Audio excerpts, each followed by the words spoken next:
परंपरा के नाम पर कोई भी महिला सती ना हो, यह है हिंदू कोड बिल में। आपको दूसरी शादी का अधिकार मिले, यह है हिंदू कोड बिल में। किसी भी विधवा को पुनर्विवाह का अधिकार मिले, यह है हिंदू कोड बिल में। आपको अपने पिता और पति की संपत्ति में हिस्सा मिले, यह है इस हिंदू कोड बिल में। आपको बच्चे गोद लेने का, तलाक का हक मिले, यह है हिंदू कोड बिल में। क्या आपको एहसास नहीं है कि आपका भी हक है बराबरी से जीवन जीने का, पढ़ने लिखने का, अपना निर्णय लेने का? पंडित जी, देखिए मैं डॉक्टर अंबेडकर को यहाँ ले आई हूँ। आओ डॉक्टर अंबेडकर, आओ, बैठो। Thank you. डॉक्टर अंबेडकर, हम एक आजाद भारत चाहते थे और लंबे संघर्ष से हमने उसे हासिल भी कर लिया। लेकिन अब नए भारत के सामने नई चुनौतियां भी खड़ी हैं, जिसका सामना अकेले तो नहीं किया जा सकता ना। इसलिए हम सभी चाहते हैं कि आप मंत्रिमंडल में शामिल हो और संविधान निर्माण समिति के अध्यक्ष पद की जिम्मेदारी संभालें। क्या कहते हैं? देश हित की बात है तो मैं बिल्कुल आपके साथ हूं। वैसे कौन सा डिपार्टमेंट सोचा है मुझे देने के लिए? वही जिसके आप जानकार हैं, आपका चहेता विभाग, कानून विभाग। वहां करने के लिए काम तो बहुत सारा होगा ना? बिल्कुल, फिक्र मत कीजिए, बहुत कम होगा। वहां भी तो आपको कई नए कामों को कानूनी जामा पहनाना होगा डॉक्टर अंबेडकर। हाँ पंडित जी, हिंदू कोड बिल भी है जो कि अधूरा पड़ा है। यकीनन उसका भी फैसला हमें जल्दी करना है।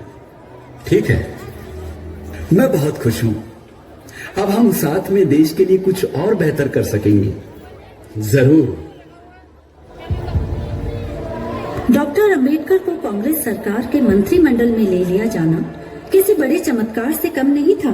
एक नई और अलौकिक सुबह का आगमन था उनका मंत्रिमंडल में शामिल होना।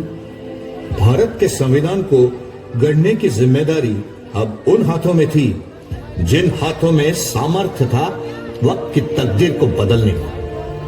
उन्नत, प्रखर, मुखर, प्रबल, सबल नए भारत का मजबूत और मानवीय संविधान लिखने का, ऐसा संविधान जिसमें प्रथम भी देश हो और अंतिम भी देश हो।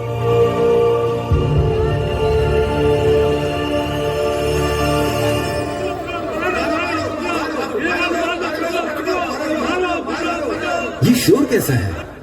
मैं देखता हूँ साहब। चलो मैं भी चलता हूँ। चलिए।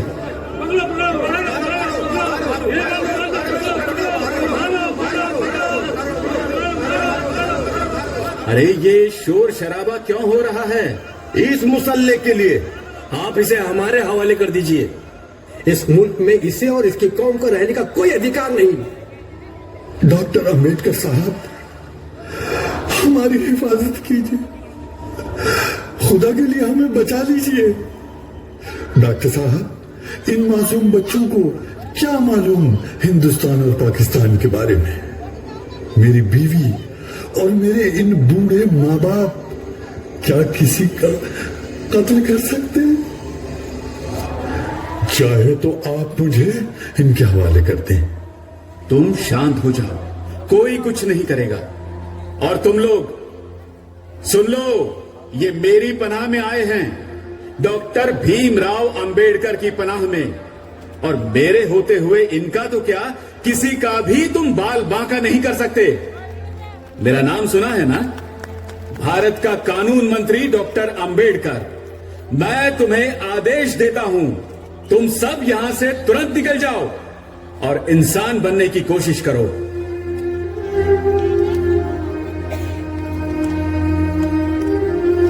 विमलचंद, इन्हें रेस्ट हाउस लेकर जाओ।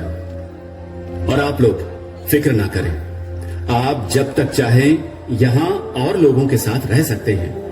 शुक्रिया डॉक्टर अंबेडकर साहब, आप फरिश्ता हैं। अल्लाह आपको अच्छा रखे। चलिए।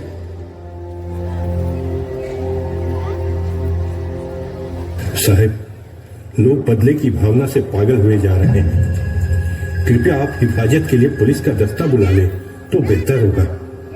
इन सब त्रासदियों के बाद जो भी हो रहा है ना शास्त्री, वो अधिक डरने वाली बात नहीं है, लेकिन चिंता है देश की। यदि इसे अभी न संभाला गया तो बार बार धर्म की आग ठंडी होगी और बार बार फिर से दहक उठेगी। विचारों की जंग में हथियारों को हारना होगा सोहनलाल, हथियारों को हारना होगा।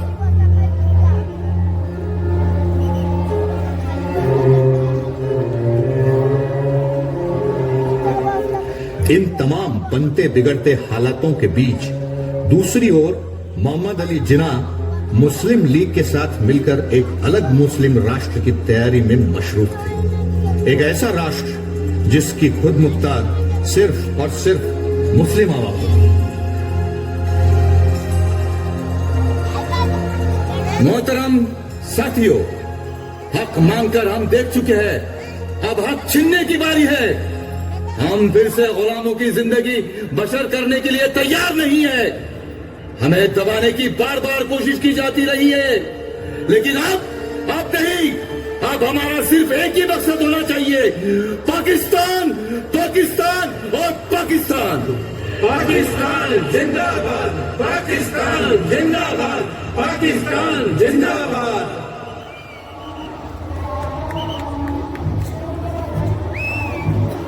बाजी बंटवारा जमीन दा नहीं होंदा है, बंटवारा होंदा है बंदे दा। रब ने किथे बनाया सी मुल्क दी सरहद? इंसान दा खुरापाती दिमाग दी उपज है जी मंदिर मस्जिद दा बंटवारा। भाई सतनाम, सब सियासत की चाल है। सबको हुकूमत चाहिए, ऊंचे ऊंचे ओहदे चाहिए। अरे, गरीब तो मुगलों के जमाने में भी गुलाम था, अंग्रेजों के जमाने में भी, और शायद अपने अपनों के जमाने में भी गुलाम ही रहेगा। सही कहा दोस्त। हम जैसे कितने होंगे जो सोचते हैं कि विभाजन केवल धरती का नहीं हो रहा, हमारे संबंधों का भी हो रहा है। ऐसी स्वतंत्रता के सपने तो हमने नहीं देखे थे। आज का दिन एक ऐतिहासिक दिन है, जबकि दो राष्ट्रों को आजादी का रुतबा मिलने वाला है।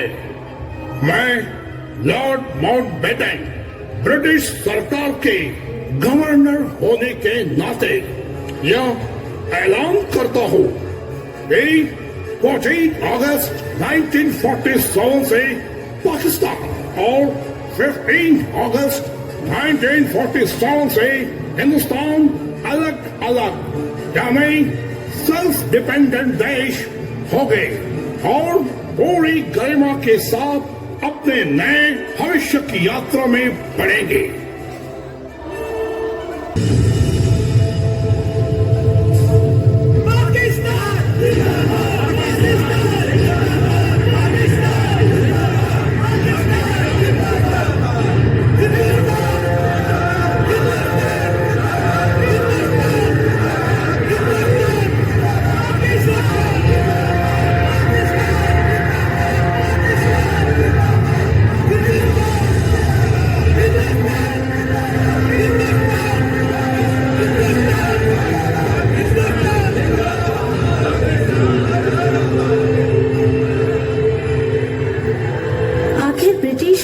ने अपनी आखिरी चाल चल ही दी।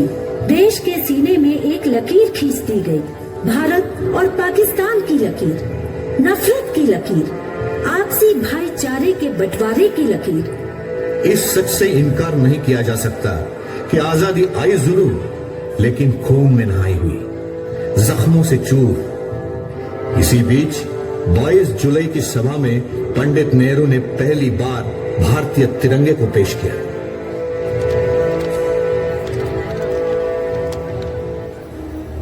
ये मेरे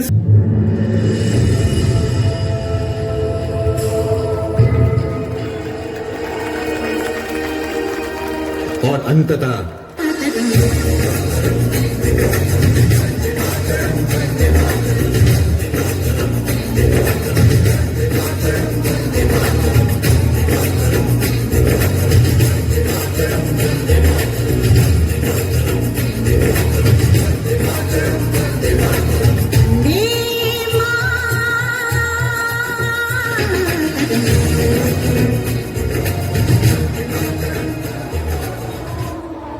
देश का कायदा, कानून, देश का संविधान पूरी तरह से वजूद में आए, जिसके लिए 7 सदस्य नियुक्त थे।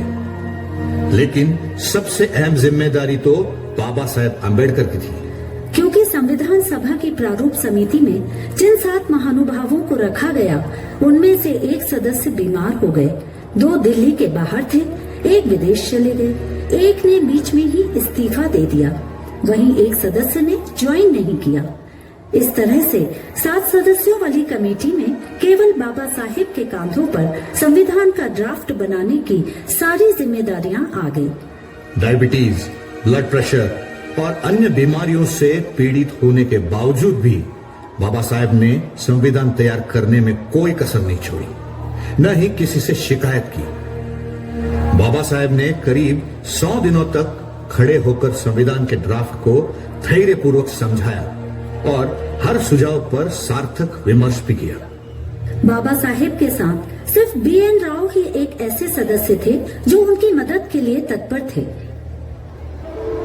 मेरा अब तक का जीवन कितने कितने कटु से कटुतम अनुभवों की जीवन यात्रा रही है, और इसी यात्रा में देश के उन्हीं लोगों ने मुझे भारत का भाग्य का आलेख लिखने की, भारत का संविधान लिखने की जिम्मेदारी सौंपी है, जिन्होंने यदा कदा मुझे देश विरोधी, अंग्रेज परस्त होने तक के तमगे देने में कोई कसर नहीं छोड़ी।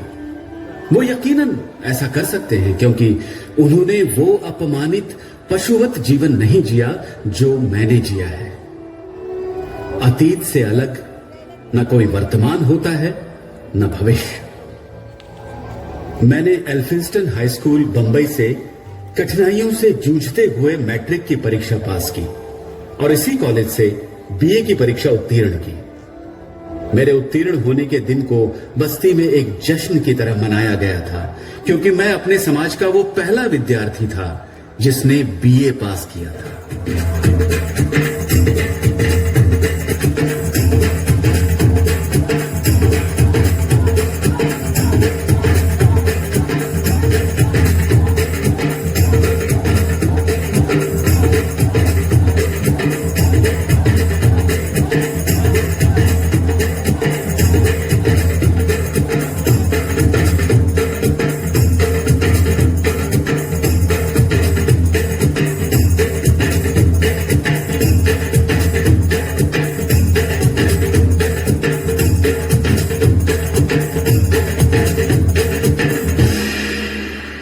महाराजा गायकवाड़ के द्वारा प्रदान की गई छात्रवृत्ति से 15 जून 1913 कोलंबिया विश्वविद्यालय न्यूयॉर्क में शामिल होने के लिए संयुक्त राज्य अमेरिका के लिए रवाना हो गया।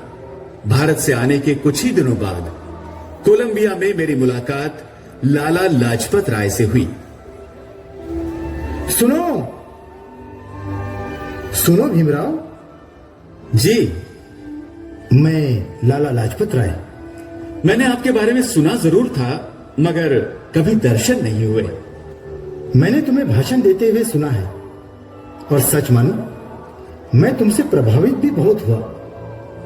भीमराव, तुम्हारे जैसे तेजस्वी विचारशील व्यक्ति की आवश्यकता हमारे देश को है। तुम्हें तो भारत में होना चाहिए। लाला जी, देश में हम कहां हैं?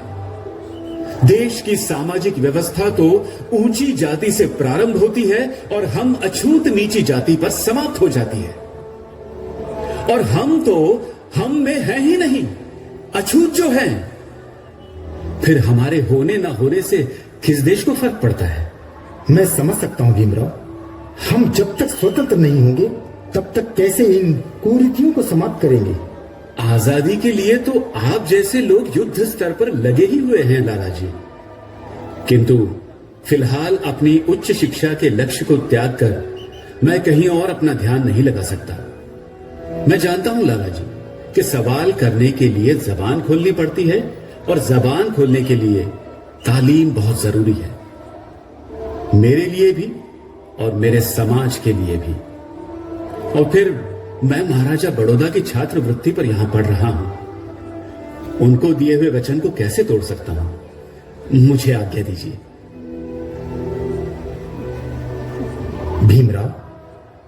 मैं देख रहा हूं कि तुम भविष्य में न सिर्फ भारत के बल्कि सारी दुनिया के आसमान में महासूर्य बनकर चमकोगे। पिताजी का देहांत हो चुका था। जून 1915 को मुझे अर्थशास्त्र में एमए की डिग्री प्रदान की गई और जून 1916 को दर्शन शास्त्र में डॉक्टरेट की उपाधि से सम्मानित किया गया। वहां से लौटकर आने के बाद मैंने बड़ौदा राज्य में मिलिट्री सेक्रेटरी के पद पर नौकरी कर ली। बाद में वित्त मंत्री भी बना दिया गया, लेकिन अछूत होने के कारण लगातार मेरे साथ दुर्व्यवहार किया जाता रहा और मुझे त्याग पत्र देना पड़ा। उसके बाद बॉम्बे के Sydenham college of commerce and economics में पढ़ाने लगा। इसी दौरान मूक नायक पत्रिका प्रारंभ की और फिर अपनी पढ़ाई पूरी करने के लिए लंदन के लिए रवाना हुआ। सन 1921 में एमएस की डिग्री प्रदान की गई और सन 1922 में बार एट लॉ की डिग्री से मैं सम्मानित किया गया। फिर जून में मुझे वापस भारत लौटना पड़ा। वापस आकर मैंने वकालत शुरू कर दी। मैं जिस समाज से आता हूं वो समाज आज भी मुखर होने से कोसों दूर था और अब समय आ गया था कि समाज के गिरे कुचले वर्ग को संगठित करने का। मैं इस संघर्ष को सुधारवादी नहीं, क्रांतिकारी संघर्ष बनाना चाहता था। अछूतपन के श्राप से पीड़ित समाज को अपनी बदहाली से उबारने के लिए और अपना अधिकार पाने के लिए मैं चौदार तालाब के इस पानी को छूकर दलितों को पानी पीने का अधिकार दिलवाना चाहता हूं। इसके लिए मैं आपको 3 सूत्र देना चाहता हूं जो उल्लेखनीय हैं। पहला सूत्र, गंदे व्यवसाय या पेशे को छोड़कर बाहर आना। दूसरा, मरे हुए जानवरों का मांस खाना छोड़ना। और तीसरा सबसे महत्वपूर्ण सूत्र, अछूत होने की अपनी स्वयं की हीन भावना से बाहर निकलना और स्वयं को सम्मान देना। जिन भी समुदायों या व्यक्तियों ने इस पर अमल किया है, इतिहास में उनकी उन्नति हुई है। अब चलो हम चौदार तालाब का पानी पीकर अपना मनुष्य होने का अधिकार प्राप्त करेंगे।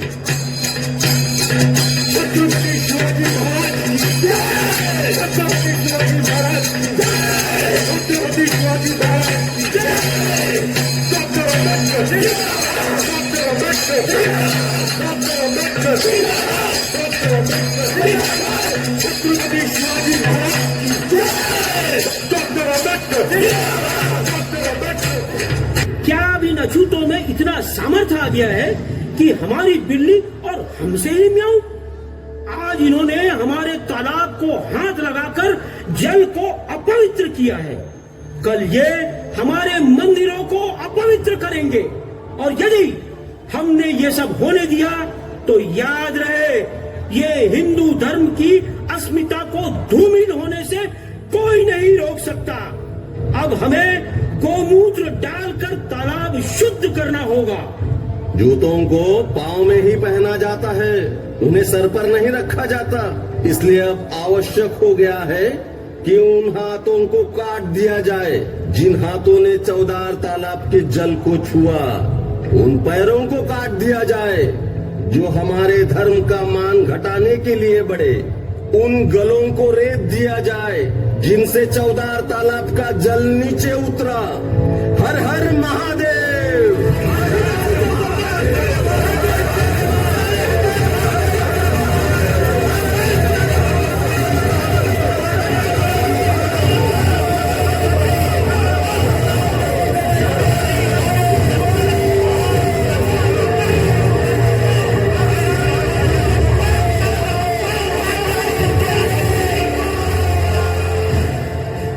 यही सब हो रहा था हमारे साथ, लेकिन अब कुछ भी रुकने वाला नहीं था।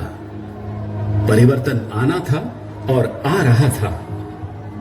इसी बीच गवर्नमेंट लॉ कॉलेज बॉम्बे में लेक्चरर के रूप में नियुक्त हुआ और 3 मार्च 1930 को नासिक में कालाराम मंदिर प्रवेश सत्याग्रह शुरू किया, जो हिंदुओं की विगलित विचारधारा को तोड़ने के लिए आवश्यक था।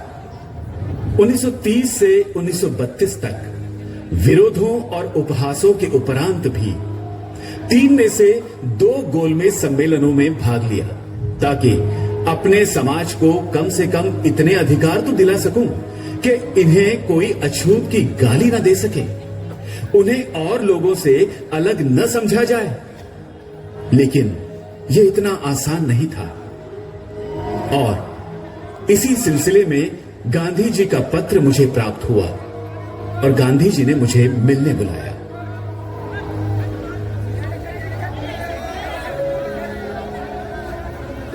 चरखा चलाने में आनंद आ रहा है ना मीराबेन?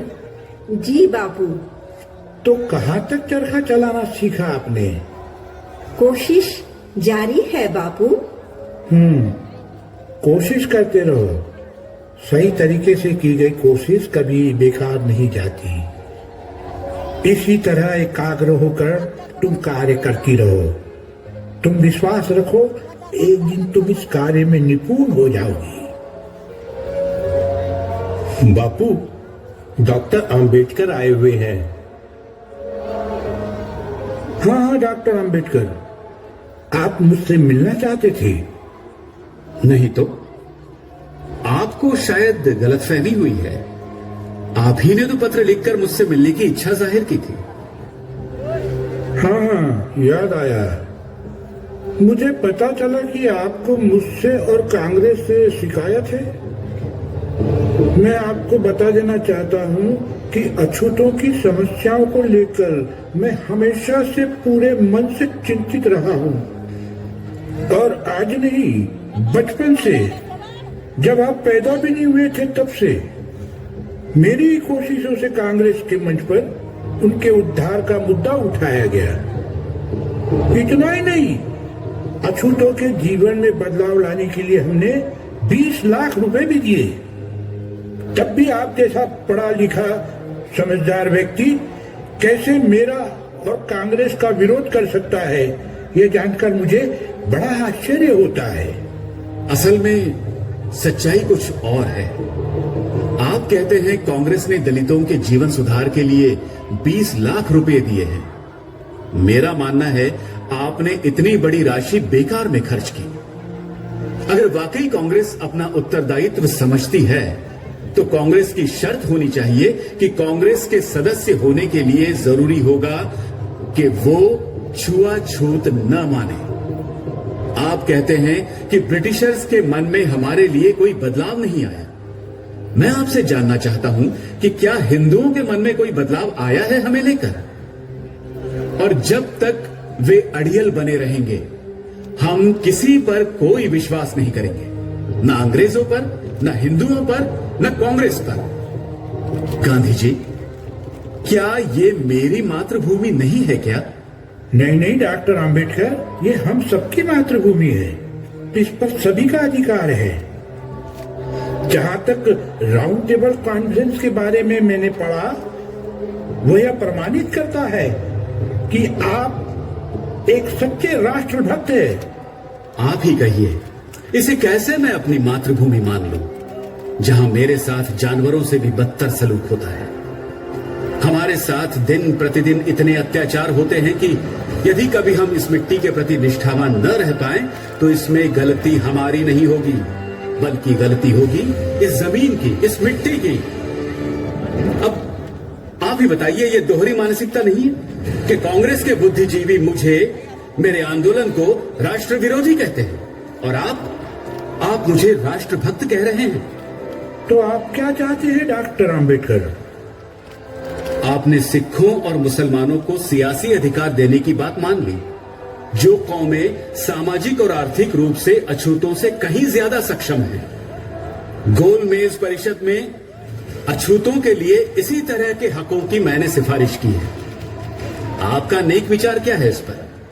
डॉक्टर अंबेडकर, मैं राजनीतिक आधार पर हिंदुओं और अछूतों के बंटवारे के विचार के सिरे से खिलाफ हूं। यह निर्णय पूरे तौर पर देश को नुकसान पहुंचाने वाला होगा। गांधी जी, आपके विचार जानने के बाद यही कहा जा सकता है कि हमें क्या करना चाहिए, ये निर्णय आप हम पर छोड़ दीजिए। नमस्कार।